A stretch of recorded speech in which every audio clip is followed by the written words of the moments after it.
तर माझ्या आयुष्यातून माझ्या जीवभावाची, माझ्यावर निस्सीम प्रेम करणारी आजी मी तिला गमावलं. तू जे काय करतोय हे, तर ते काय आम्हाला आजी नव्हती का याआधी? आम्हाला आजी नाही आहे का?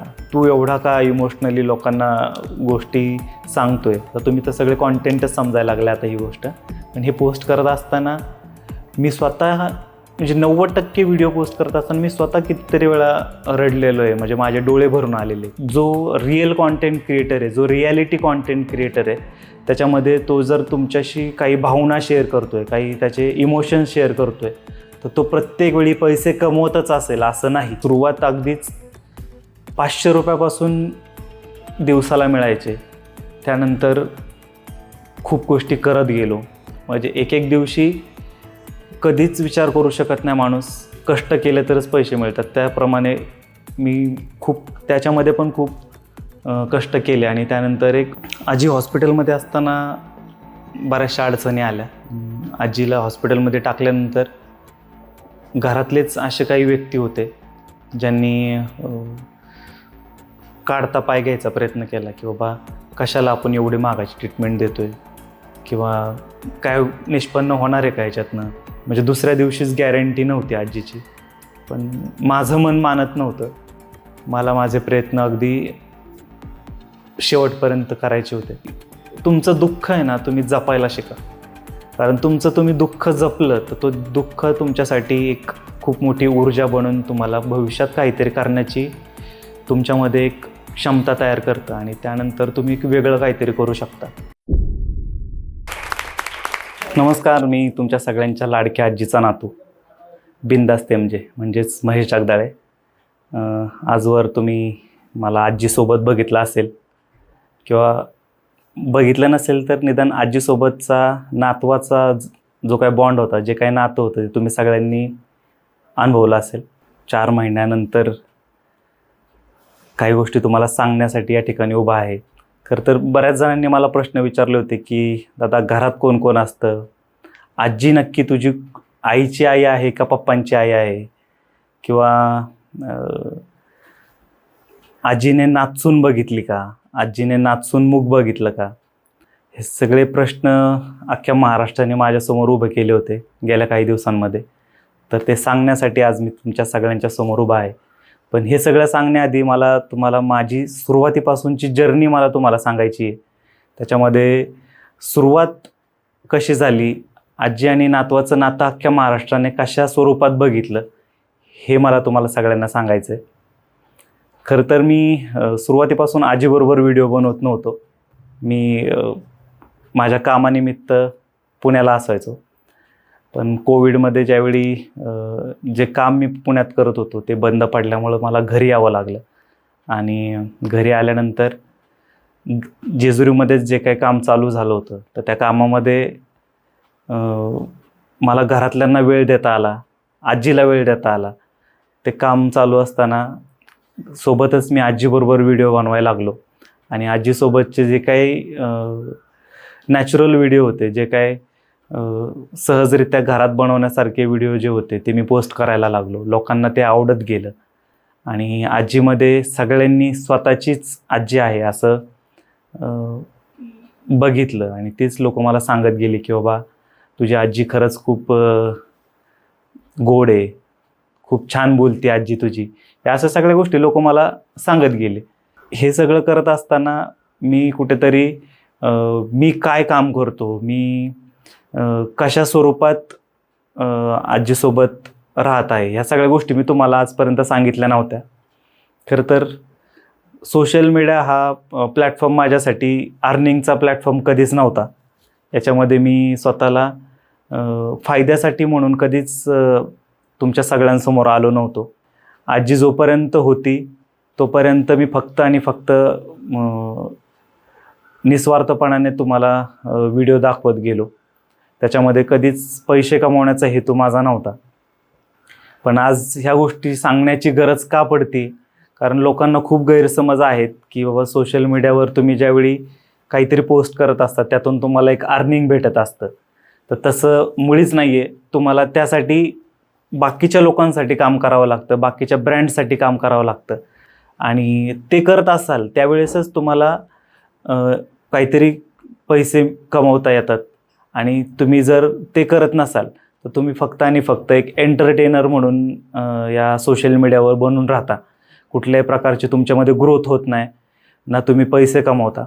पण आज मला हे तुम्हाला सांगायचं आहे की जो रिअल कॉन्टेंट क्रिएटर आहे, जो रिॲलिटी कॉन्टेंट क्रिएटर आहे, त्याच्यामध्ये तो जर तुमच्याशी काही भावना शेअर करतोय, काही त्याचे इमोशन्स शेअर करतोय, तर तो प्रत्येक वेळी पैसे कमवतच असेल असं नाही. तर माझा व्यवसाय असा होता की ज्याच्यामध्ये मी जेजुरीला येणारे भक्त आणि भाविक त्यांच्यासाठी राहण्याची सोय करत होतो. ते रेंटेड प्रॉपर्टी होती, त्याचा रेंट मी पे करत होतो आणि त्या ठिकाणी लोक येऊन राहत होती.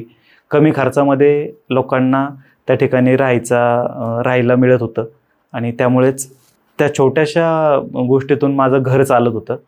आणि त्यामुळं मला सोशल मीडियावर वेगळ्या कोणत्याही प्रमोशन करण्याची गरज भासली नाही, किंवा मी गरज तर प्रत्येकाला असते, पण मी ते करण्याचं मी गरज दाखवली नाही. आणि त्यामुळेच कुठेतरी आजही मी स्ट्रगल करतो आहे. एवढे 4 लाख 4.5 लाख इंस्टाग्राम, यूट्यूब आणि फेसबुक फॉलोवर्स असताना, आणि त्या गोष्टीची खंत नक्कीच नाही आहे की बाबा मी पैसे कमवले नाहीत. कारण मी पैसे न कमवता मी आज 4 लाख इंस्टाग्राम फॅमिली असेल, जवळजवळ 2.25 लाख फेसबुक फॅमिली आहे आणि 1.5 लाख यूट्यूब फॅमिली आहे, ही मी कमवलेली आहे. आणि कमवायचं म्हणाल तर ह्या लोकांचा आशीर्वाद, प्रेम आणि सपोर्ट जो काही मिळाला आहे ना, त्याच्यातच मी समाधानी आहे. आपण ज्यावेळी एखादी आपली जर्नी दाखवत असतो त्यावेळी लोक कनेक्ट होतात. ते जर्नी कुठेतरी मध्येच विस्कळली जाते, कुठेतरी मोडली जाते. त्याच्यामध्ये लोकांचे पण एक्सपेक्टेशन कमी होऊन जातात आणि आयुष्यात काहीतरी गोष्टीत एखादा स्टॉप येऊन जातो. तसाच एक स्टॉप माझ्या आयुष्यात पुढच्या काळात आला. आणि कुठेतरी त्यापेक्षा मोठं दुःख माझ्यासाठी काहीच नव्हतं. म्हणजे मिळणारे पैसे कमी झाले किंवा येणारे ब्रँड्स कमी आले, ह्यापेक्षा मोठं दुःख, यापेक्षा मोठं जर मी म्हणेल की ड्रॉबॅक काय असेल आयुष्यातला, तर माझ्या आयुष्यातून माझ्या जीवभावाची, माझ्यावर निस्सीम प्रेम करणारी आजी, मी तिला गमावलं. हे एकच दुःख माझ्यासाठी आहे. खरं तर हे शेअर करणं पण गरजेचं नव्हतं, पण मनातल्या भावना तुम्ही ज्यावेळी शेअर करता तर त्यावेळी मला असं वाटतं कुठेतरी तुम्ही तुमचं मन हलकं करत असता. आणि मन हलकं होणं हे तितकंच गरजेचं आहे, हे प्रत्येकाला समजू शकतं. कारण जी लोकं आज या आपल्या चॅनलला जोडली गेली, ती लोकं तेवढीच भावनिक, इमोशनली अटॅच झाली होती आपल्या चॅनलशी, आपल्या आजीशी आणि आमच्या दोघांच्या नात्याशी. एक प्रत्येकाने आजीला त्यांची आजीमध्ये त्यांची आजी बघितली. आजीचं बोलणं प्रत्येकाला त्यांच्या आजीची आठवण करून देत होतं.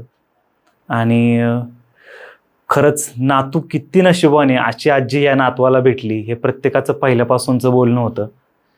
नंतरच्या काळात थोडंसं लोकांचं बोलणं बदललं. ते असं झालं की आजी किती नशिबाने असा नातू या आजीला भेटला.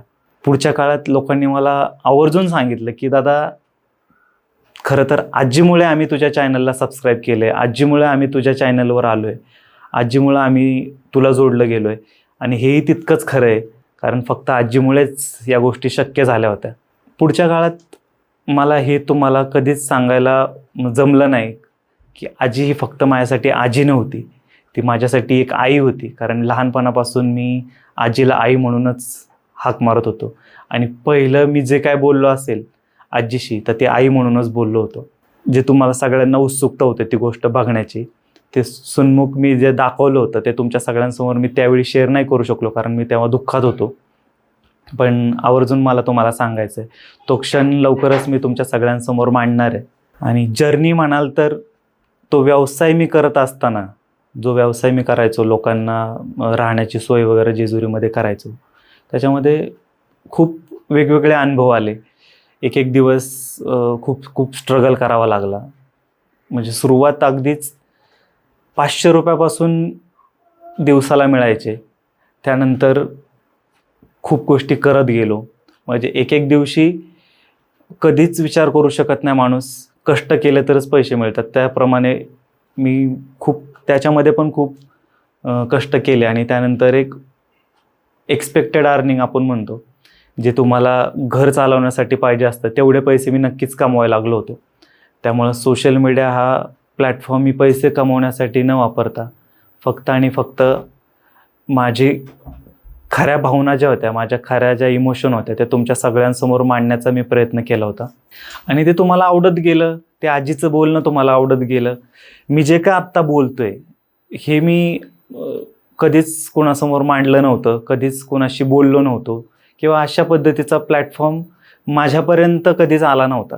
पण हे प्रत्येकाला माहिती असतं की आपण करत असतो, हे आपण केलेलं असतं. हे प्रत्येक आजीला सांभाळणाऱ्या नातवाला माहिती असतं तो किती प्रयत्न करत असतो तिला आनंदी, सुखी आणि तिच्या प्रत्येक इच्छा पूर्ण करण्यासाठी ज्या काही गोष्टी आपण करत असतो हे प्रत्येकाला माहिती असतं. त्यामुळे मला वेगळं सांगत बसायची गरज नाही आहे. हे प्रत्येक गोष्ट प्रत्येक व्यक्ती ही गोष्ट रिलेट करू शकतो की त्यांनी प्रत्येक नातवाने आजीच्या इच्छा पूर्ण करण्यासाठी काय काय केलं आहे.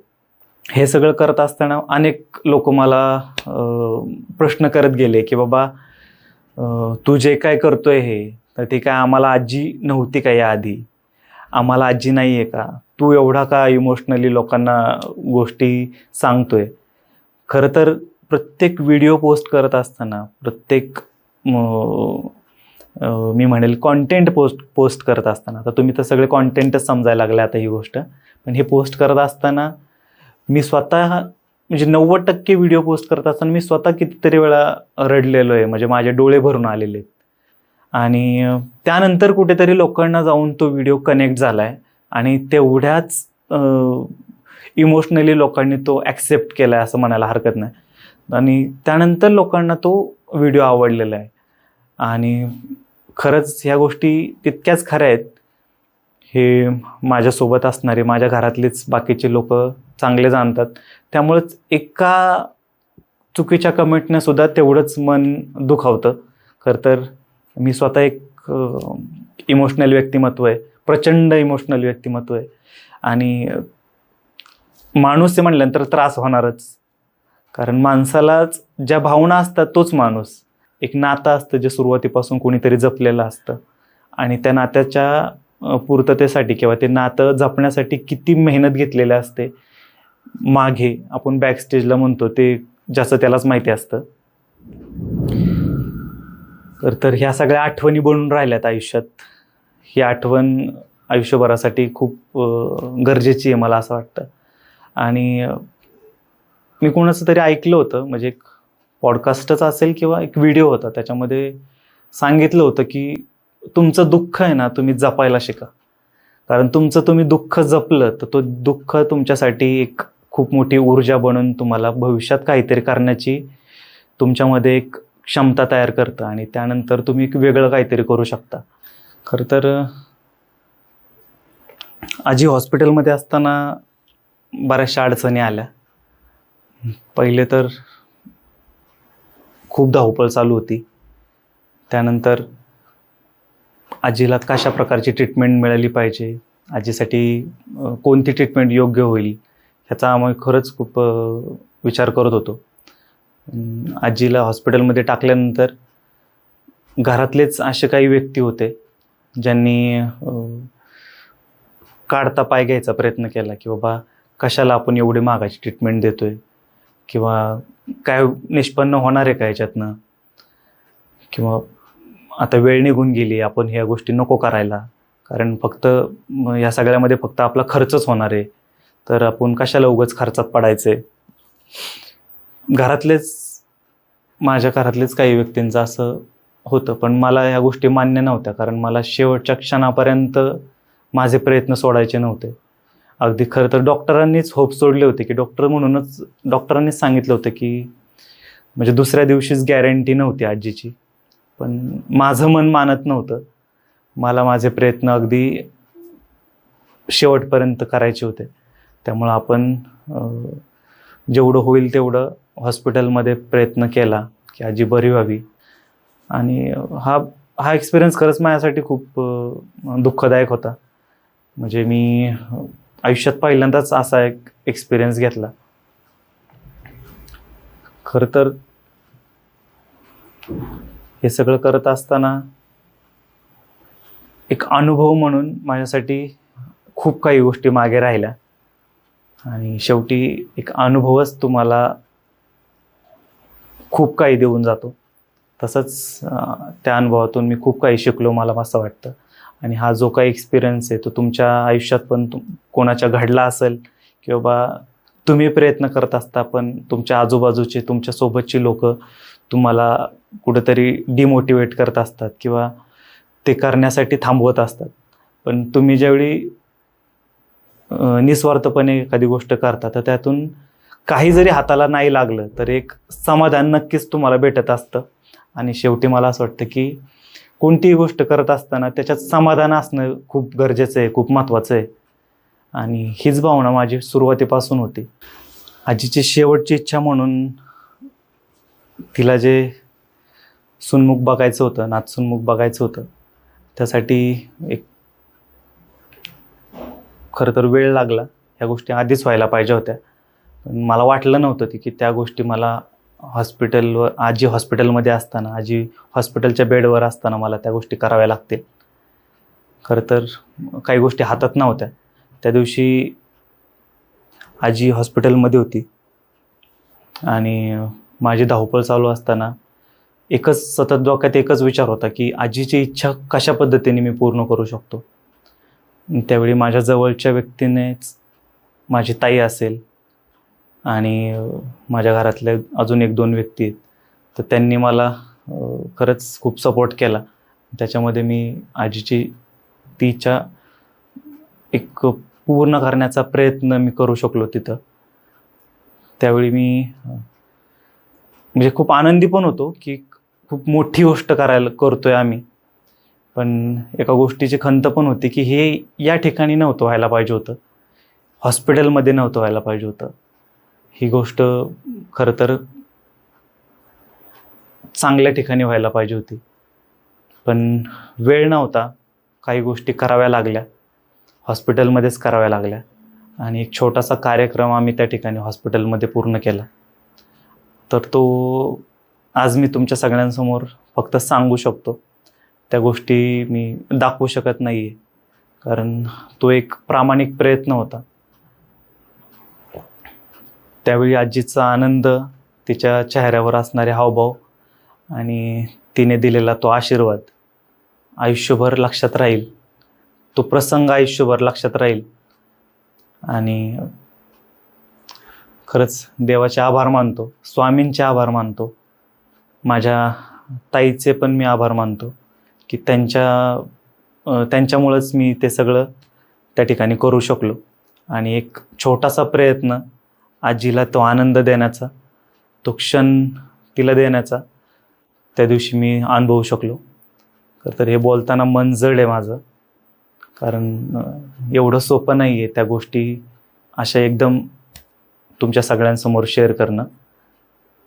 पण आज बोलण्याची हिंमत करू शकलो आहे आणि त्या आठवणी आयुष्यभर लक्षात राहतील. खूप लोकांनी खूप चुकीचे किंवा खूप वेगवेगळे प्रश्न मांडले की तुला आधी काय झालं लग्न करायला, तुला आधी काय झालं ह्या गोष्टी करायला, तू आधीच करायला पाहिजे होतं. पण तुम्ही हे बोलत असता त्यावेळी तुम्हाला एक गोष्ट समजायला हवी की काही गोष्टी आपल्या हातात नसतात. ते करणं किंवा ते होणं.